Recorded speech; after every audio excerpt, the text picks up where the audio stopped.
राम राम जय राजा राम, राम राम जय सीता राम, राम राम जय राजा राम, राम राम जय सीता राम, राम राम जय राजा राम, राम राम जय सीता राम। श्री रामचरितमानस अयोध्या कांड दोहा 281 से आगे। सुनि ससोच कह देवी सुमित्रा, विधि गति बड़ी विपरीत विचित्रा। जो सृजि पालई हरई बहोरी, बाल केली सम विधि मति भोरी। कौसल्या कह दो सुन काहू, करम विवश दुख सुख क्षति लाहू। कठिन करम गति जान विधाता, जो शुभ शुभ सकल फलदाता।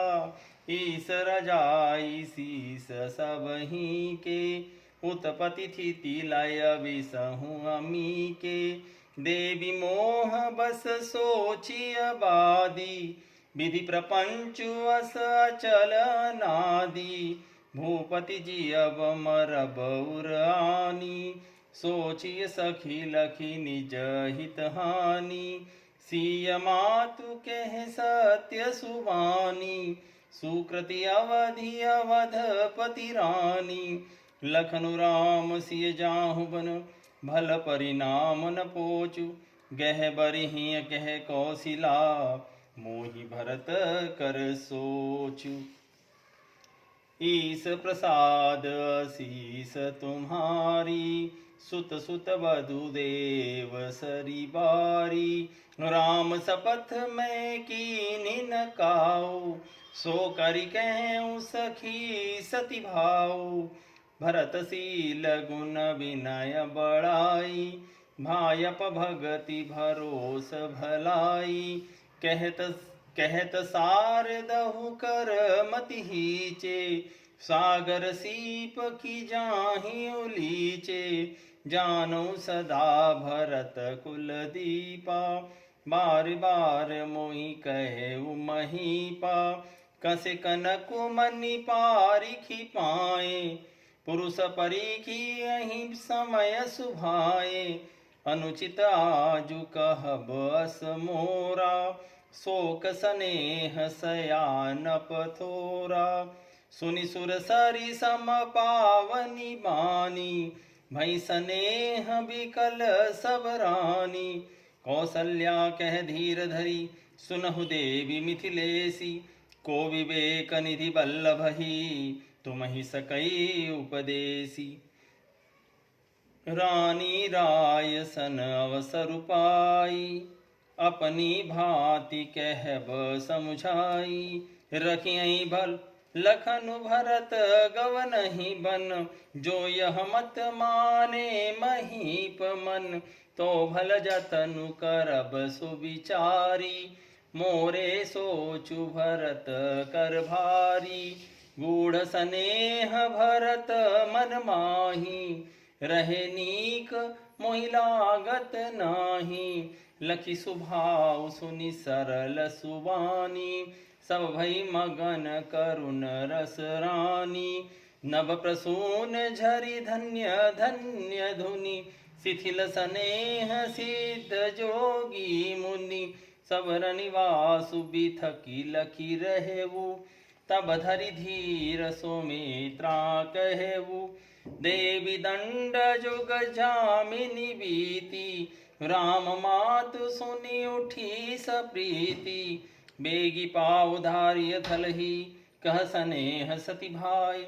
हमरे तो अबईस गति, कै मिथिलेश सहाय।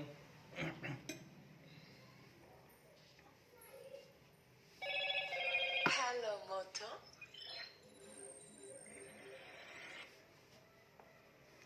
इस प्रकार सब मनोरथ कर रहे हैं। उनके प्रेम युक्त वचन सुनते ही सुनने वालों के मनों को हर लेते हैं। उसी समय सीता जी की माता सुनैना जी की भेजी हुई दासियां कौशल्या जी आदि के मिलने का सुंदर अवसर देख कर आईं। उनसे यह सुनकर कि सीता की सब सासुएं इस समय फुर्सत में हैं, जनक राज का निवास उनसे मिलने आया। कौशल्या जी ने आदर पूर्वक सबका सम्मान किया और समयोचित आसन लाकर दिए। दोनों ओर सबके शील और प्रेम को देखकर सुनकर कठोर वज्र भी पिघल जाते हैं। शरीर पुलकित और शिथिल हैं और नेत्रों में शोक और प्रेम के आंसू है। सब अपने पैरों के नखों से जमीन कुरेदने और सोचने लगी। यही विधि सकल मनोरथ करही, बचन सप्रेम सुनत मन हरही। सिय मातु ते समय पठाई, दासी देख सुअवसर आई। सावकाश सुनि सब सिय सासु, आयौ जनक राजन निवासु। कौसल्या सादर सन मानी, आसन दिए समय समानी। सील सनेहु सकल दुहोरा, द्रवहि देखि सुनि कुलिस कठोरा। पुलक शिथिल तन बारी बिलोचन, मई नख लिखन लगी सब सोचन। सब सिय राम प्रीति किसी मूरति, जनु करना बहु बेस बिसूरति। सिय मातु सब विधि बुधिय बाकी, जो पै फेनु फोर पबिटाकी। सुनिय सुधा देखी यहीं, गरल सब करतूति कराल। जै तै का कहलू कबक, मानस सकृत मराल। तो इस प्रकार कौशल्या जी ने आदर पूर्वक सबका सम्मान किया और समयोचित आसन लाकर दिए। दोनों ओर सबके शील और प्रेम को देखकर और सुनकर कठोर वज्र भी पिघल जाते हैं। शरीर पुलकित और शिथिल है और नेत्रों में शोक और प्रेम के आंसू है। सब अपने पैरों के नखों से जमीन कुरेदने और सोचने लगी। सभी सीताराम जी के प्रेम की मूर्ति सी हैं, मानो स्वयं करुणा ही बहुत से रूप धारण करके दुख कर रही हो। सीता जी की माता अनुसैया ने कहा, विधाता की बुद्धि बड़ी टेढ़ी है, जो दूध के फेन जैसी कोमल वस्तु को वज्र की टांकी से फोड़ रहा है। अमृत केवल सुनने में आता है और विष जहां तहां प्रत्यक्ष देखे जाते हैं। विधाता की सभी करतूतें भयंकर हैं, जहां तहां कौवे, उल्लू और बगुले ही दिखाई देते हैं। हंस तो एक मान सरोवर में ही है। ये सुनकर देवी सुमित्रा जी शोक के साथ कहने लगी, विधाता की चाल बड़ी ही विपरीत और विचित्र है, जो सृष्टि को उत्पन्न करके पालता है और फिर नष्ट कर डालता है। विधाता की बुद्धि बालकों के खेल के समान विवेक शून्य है। कौशल्या जी ने कहा, किसी का दोष नहीं है। दुख सुख हानि लाभ सब कर्म के अधीन है। कर्म की गति कठिन है, उसे विधाता ही जानता है, जो शुभ और अशुभ सभी फलों का देने वाला है। ईश्वर की आज्ञा सभी के सिर पर है। उत्पत्ति, स्थिति और संहार तथा अमृत और विष के भी सिर पर है। ये सब भी उसी के अधीन है। हे देवी, मोहवश सोच करना व्यर्थ है। विधाता का प्रपंच ऐसा ही अचल और अनादि है। महाराज के मरने और जीने की बात को हृदय में याद करके जो चिंता करती हैं, वह तो हे सखी हम अपने ही हित की हानि देख कर करती हैं। सीता जी की माता ने कहा, आपका कथन उत्तम और सत्य है। आप पुण्यात्माओं के सीमा रूप अवधपति महाराज दशरथ जी की रानी तो हैं, फिर भला ऐसा क्यों न कहेंगी। कौशल्या जी ने दुख भरे हृदय से कहा, राम लक्ष्मण सीता वन में जाएं, इसका परिणाम तो अच्छा ही होगा, बुरा नहीं। मुझे तो भरत की चिंता है। ईश्वर के अनुग्रह और आपके आशीर्वाद से मेरे चारों पुत्र और चारों बहुएं गंगा जी के जल के जैसी पवित्र हैं। हे सखी, मैंने कभी श्री राम की सौगंध नहीं की, सो आज श्री राम की शपथ करके सत्य भाव से कहती हूँ। भरत के शील, गुण, नम्रता, बड़प्पन, भाईपन, भक्ति, भरोसे और अच्छेपन का वर्णन करने में सरस्वती जी की भी बुद्धि हिचकती है। सीप से कहीं समुद्र उलीचे जा सकते हैं। मैं भरत को सदा कुल का दीपक जानती हूँ। महाराज ने भी बार बार मुझे यही कहा था, सोना कसौटी पर कसे जाने पर, रत्न जौहरी के मिलने पर ही पहचाना जाता है। वैसे ही पुरुष की परीक्षा समय पड़ने पर उसके स्वभाव से ही हो जाती है। किंतु आज मेरा ऐसा कहना भी अनुचित है। शोक और स्नेह में सयानापन कम हो जाता है। लोग कहेंगे मैं स्नेहवश भरत की बड़ाई कर रही हूँ। कौशल्या जी की गंगा जी के समान पवित्र करने वाली वाणी सुनकर सब रानियां स्नेह के मारे विकल हो उठी। कौशल्या जी ने फिर धीरज धरकर कहा, हे देवी मिथिलेश्वरी, सुनिए, ज्ञान के भंडार श्री जनक जी की प्रिया, आपको कौन उपदेश दे सकता है। हे रानी, मौका पाकर आप राजा को अपनी ओर से जहां तक हो सके समझा कर कहिएगा कि लक्ष्मण को घर रख लिया जाए और भरत वन को जाए। यदि यह राय राजा के मन में ठीक जच जाए तो भली भांति खूब विचार कर ऐसा यत्न करें। मुझे भरत का अत्यधिक सोच है। भरत के मन में गूढ़ प्रेम है। उनके घर में रहने से मुझे भलाई नहीं जान पड़ती। यह लगता है कि उनके प्राणों को कोई भय न हो जाए। कौशल्या जी का स्वभाव देखकर, उनकी सरल और उत्तम वाणी को सुनकर सब रानियां करुणा रस में निमग्न हो गई। आकाश से पुष्प वर्षा की झड़ी हो गई और धन्य धन्य की ध्वनि होने लगी। शुद्ध योगी और मुनि स्नेह से शिथिल हो गए। सारा रनिवास देख कर निस्तब्ध हो गया। तब सुमित्रा जी ने धीरज धर के कहा, हे देवी, 2 घड़ी रात बीत गई है। यह सुनकर श्री राम जी की माता कौशल्या जी प्रेम पूर्वक उठी और प्रेम से इस सद्भाव से बोली, आप अब शीघ्र डेरे को पधारिए। हमारे तो अब ईश्वर ही गति हैं अथवा मिथिलेश्वर जनक जी सहायक हैं। लखी स्नेह सुनि बचन विनीता, जनक प्रिया गह पाय पुनीता। देखी उचित असी विनय तुम्हारी, दशरथ घर निराम महतारी।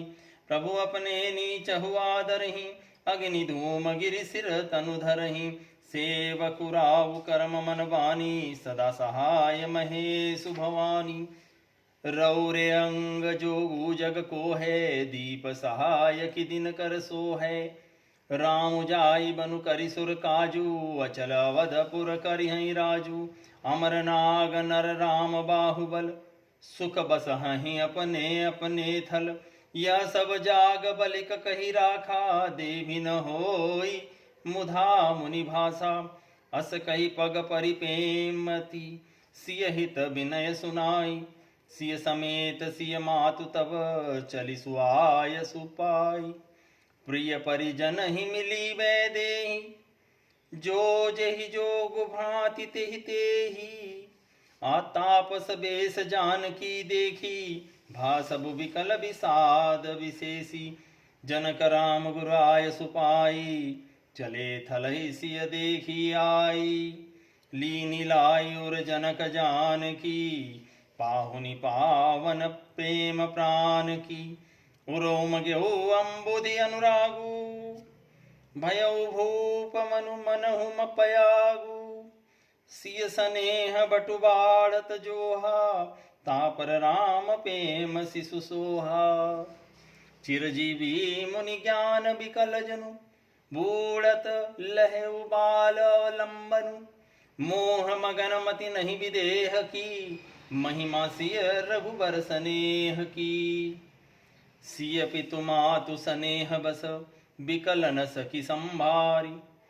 धरणी सुताधीरजु धरहु, समौ सुधर्म विचारी। कौशल्या जी के प्रेम को देखकर, उनके विनम्र वचनों को सुनकर जनक जी की प्रिय पत्नी ने उनके पवित्र चरण पकड़ लिए और कहा, हे देवी, आप राजा दशरथ जी की रानी और श्री राम जी की माता है। आपकी ऐसी नम्रता उचित ही है। प्रभु अपने नीच जनों को भी आदर करते हैं, अग्नि धुएं को और पर्वत घास को अपने सिर पर धारण करते हैं। हमारे राजा तो कर्म मन और वाणी से आपके सेवक है और सदा सहायक तो श्री महादेव और पार्वती जी ही हैं। आपका सहायक होने योग्य जगत में कौन है? दीपक सूर्य की सहायता करने जाकर कहीं शोभा पा सकता है? श्री रामचंद्र जी वन में जाकर देवताओं का कार्य करके अवधपुरी में अचल राज्य करेंगे। देवता, नाग और मनुष्य सब श्री रामचंद्र जी की भुजाओं के बल पर अपने अपने लोकों में सुखपूर्वक बसेंगे। यह सब याज्ञवल्क्य मुनि ने पहले से ही कह रखा है। हे देवी, मुनि का कथन झूठा नहीं हो सकता। ऐसा कहकर बड़े प्रेम से पैरों में पड़कर सीता जी को साथ भेजने के लिए विनती करके और सुंदर आज्ञा पाकर तब सीता जी समेत सीता जी की माता डेरे को चली। जानकी जी अपने प्यारे कुटुंबियों में जो जिस योग्य था उससे उसी प्रकार मिली। जानकी जी को तपस्विनी के वेश में देखकर सब शोक से अत्यंत व्याकुल हो गए। जनक जी श्री राम जी के गुरु वशिष्ठ जी की आज्ञा पाकर डेरे को चले और आकर उन्होंने सीता जी को देखा। जनक जी ने अपने पवित्र प्रेम और प्राणों की पावनी जानकी जी को हृदय से लगा लिया। उनके हृदय में वात्सल्य का समुद्र उमड़ पड़ा। राजा को मानो उनका मन प्रयाग हो गया। उस समुद्र के अंदर उन्होंने आदि शक्ति सीता जी के अलौकिक स्नेह रूपी अक्षय वट को बढ़ते हुए देखा। उनके इस स्वरूप पर श्री राम जी का प्रेम रूपी बाल रूपधारी भगवान सुशोभित हो रहा था। जनक जी का ज्ञान रूपी चिरंजीवी मार्कंडेय मुनि व्याकुल होकर डूबते डूबते मानो श्री राम प्रेम रूपी बालक का सहारा पाकर बच गया। वस्तुतः ज्ञान शिरोमणि विदेहराज की बुद्धि मोह में मग्न नहीं है। यह तो श्री सीताराम जी के प्रेम की महिमा है, जिसने उन जैसे महान ज्ञानी के ज्ञान को भी विकल कर दिया। माता पिता के प्रेम के मारे सीता जी ऐसी विकल हो गई कि अपने को संभाल न सकी, परंतु परम धैर्यवती पृथ्वी की कन्या सीता जी ने समय और सुंदर धर्म का विचार कर धैर्य धारण किया। तापस बेस जनक सिय देखी, भयउ प्रेम परितोषु विशेषी। पुत्र पवित्र किए कुल दो, सुजस धवल जगु कह सबको। जिति सुर सरी की रति सरी तोरी, गवनु की न विधि अंड करोरी। गंगावनि थल तीनि बड़ेरे, हिस किए साधु समाज घनेरे। पितु का सत्य स्नेह सुबानी, सीय सकुच मह मनहु समानी। पुनि पितु मातुलीन उरलाई, सिखासी सहित दीनि सुहाई।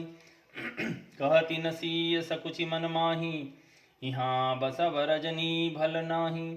लखि रुख रानी रनाय उराऊ, हृदय सराहत सील सुभाऊ। बार बार मिली भेंटि सिय, विदा कीनि सन्मानी। कहीं समय सिर भरत गति, रानी सुबानी सयानी। सुनि भूपाल भरत व्यवहारु, सोन सुगंध सुधा शशि सारु। मुदे सजल नयन पुलकेतन, सुज सुसराहन लगे मुदित मन। सावधान सुनु सुमुखी सुलोचनी, भरत कथा भवबंध विमोचनी। धर्मराज नय ब्रह्म विचारु, यहाँ जथामति मोर प्रचारु। सोमति मोरि भरत महिमाही, कहे काह छलि छुअति न छाही। विधि गणपति अहिपति शिव सारद, कवि कोविद बुध बुद्धि विशारद। भरत चरित कीरति करतूति, धर्मशील गुण विमल विभूति। समुझत सुनत सुखद सब काहू, सुचि सुर सरि रुचि निदरक सुधाहु। निरवधि गुण निरुपम पुरुषु, भरत भरतु भरत सम जानि। कहीं सुमेरु की शेर सम, कवि कुलमति सगुचानी। सीता जी को तपस्वी वेश में देखकर जनक जी को विशेष प्रेम और संतोष हुआ। उन्होंने कहा, बेटी तूने दोनों कुल पवित्र कर दिए, तेरे निर्मल यश से सारा जगत उज्जवल हो रहा है। सब कोई ऐसा कहते हैं। तेरी कीर्ति रूपी नदी देव नदी गंगा जी को भी जीतकर, जो कि पूरे ब्रह्मांड में एक ही बहती है, करोड़ों ब्रह्मांडों में बह चली हैं। गंगा जी ने तो पृथ्वी पर 3 ही स्थानों हरिद्वार, प्रयागराज और गंगा सागर को अपना तीर्थ बनाया, पर तेरी इस कीर्ति नदी ने तो अनेकों संत समाज रूपी तीर्थ स्थान बना दिए हैं। पिता जनक जी ने तो स्नेह से सच्ची सुंदर वाणी कही, परंतु अपनी बड़ाई सुनकर सीता जी मानो संकोच में समा गई। माता पिता ने फिर उन्हें हृदय से लगा लिया और हितभरी सुंदर सीख और आशीष दी। सीता जी कुछ कहती नहीं है, परंतु मन में सकुचा रही हैं कि रात में सासुओं की सेवा छोड़कर यहाँ रहना अच्छा नहीं है। रानी सुनैना जी ने जानकी जी का रूप देखकर उनके मन की बात समझकर राजा जनक जी को बता दिया। तब दोनों अपने हृदय में सीता जी के शील और स्वभाव की सराहना करने लगे। राजा रानी ने बार बार मिलकर और हृदय से लगाकर सम्मान करके सीता जी को विदा किया। चतुर रानी ने समय पाकर राजा से सुंदर वाणी में भरत जी की दशा का वर्णन किया। सोने में सुगंध और समुद्र से निकली हुई सुधा में चंद्रमा के सार अमृत के समान भरत जी का व्यवहार सुनकर राजा ने प्रेम विभल होकर अपने जल से भरे नेत्रों को मूंद लिया। वे भरत जी के प्रेम में मानो ध्यानस्थ हो गए। वे शरीर से पुलकित हो गए और मन में आनंदित होकर भरत जी के सुंदर यश की सराहना करने लगे। वे बोले, हे सुमुखी, हे सुनैनी, सावधान होकर सुनो। भरत जी की कथा संसार के बंधन से छुड़ाने वाली है। धर्म, राजनीति और ब्रह्म विचार, इन तीनों विषयों में अपनी बुद्धि के अनुसार मेरी थोड़ी बहुत गति है, अर्थात इनके संबंध में मैं कुछ जानता हूँ। वह धर्म, राजनीति और ब्रह्म ज्ञान में प्रवेश रखने वाली मेरी बुद्धि भरत जी की महिमा का वर्णन करे तो क्या करे, छल करके भी उसकी छाया तक को नहीं छू पाती। ब्रह्मा जी, गणेश जी, शेष जी, महादेव जी, सरस्वती जी, कवि, ज्ञानी, पंडित और बुद्धिमान, सब किसी को भरत जी के चरित्र, कीर्ति, करनी का धर्म, शील, गुण और निर्मल ऐश्वर्य समझने में और सुनने में सुख देने वाले हैं। और पवित्रता में गंगा जी तथा स्वाद में अमृत का भी तिरस्कार करने वाले हैं। भरत जी असीम गुण संपन्न और उपमा रहित पुरुष हैं। भरत जी के समान तो केवल और केवल भरत जी ही हैं, ऐसा जानो। सुमेरु पर्वत को क्या शेर के बराबर कह सकते हैं? इसलिए उन्हें किसी पुरुष के साथ उपमा देने में कवि समाज की बुद्धि भी सकुचा गई। अगम सबहि बरनत बरबरणी, जिमि जलहीन मीन गमुधरणी। भरत अमित महिमा सुनु रानी, जानहि रामुन सकहि बखानी। बरनी सप्रेम भरत अनुभाव, तिय जिय की रुचि लखी कहराव। बहु रही लखनु भरतु बन जाही, सब कर भल सबके मन माही। देवी परंतु भरत रघुबर की, प्रीति प्रतीति जाई नहीं तरकी। भरत अवधि स्नेह ममता की, यद्यपि राम सीम समता की। परमारथ स्वारथ सुख सारे, भरतन सपनेहु मनहु निहारे। साधन सिद्धि राम पगनेहु, मोहि लखि परत भरत मतएहु। भोरेहु भरत न पेलहि, मन सहु राम रजाई। करियन सोचु स्नेह बस, कहेउ भूप बिल खाई। राम भरत गुण गणत सप्रीति, निसि दंपति पलक समबीति। राज समाज प्रात जुग जागे, नहाई नहाई सुर पूजन लागे। गे नहाई गुर पहि रघुराई, बंदी चरण बोले रुख पाई। नाथ भरतपुर जन्म तारी, सो कवि कल वनवास दुखारी। सहित समाज राव मिथिलेशु, बहुत दिवस भय सहत कलेशु। उचित होई सिय सोई कीजिए नाथा, हित सब ही कर रो रे हाथा। अस कही अति सकुचे रघुराऊ, मुनि कुल के लखि सील सुभाऊ। तुम बिनु राम सकल सुख साजा, नरक सरिस दुराज समाजा। प्राण प्राण के जीव जीव सुख के सुख राम। तुम तजितात सोहात ग्रह, जिनहि तिनहि विधि बाम।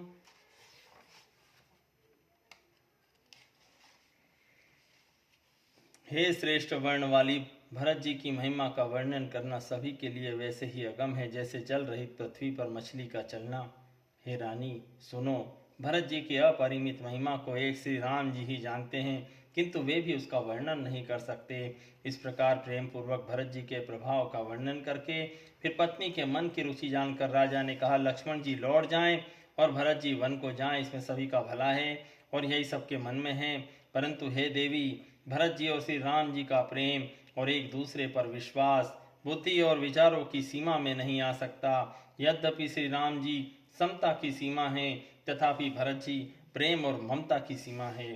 श्री राम जी के प्रति अनन्य प्रेम को छोड़कर भरत जी ने समस्त परमार्थ स्वार्थ और सुखों की और स्वप्न में भी मन से भी नहीं ताका है।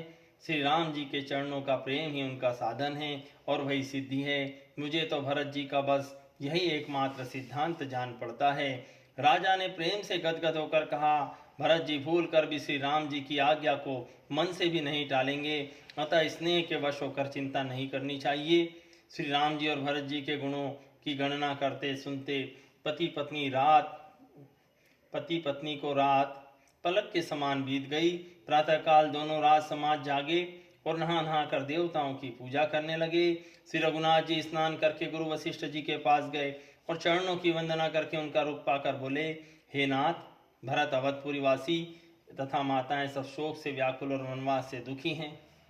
मिथिलापति जनक जी को भी समाज सहित क्लेश सहते बहुत दिन हो गए, इसलिए हे नाथ, जो उचित हो वही कीजिए, आपके हाथ ही सभी का हित है।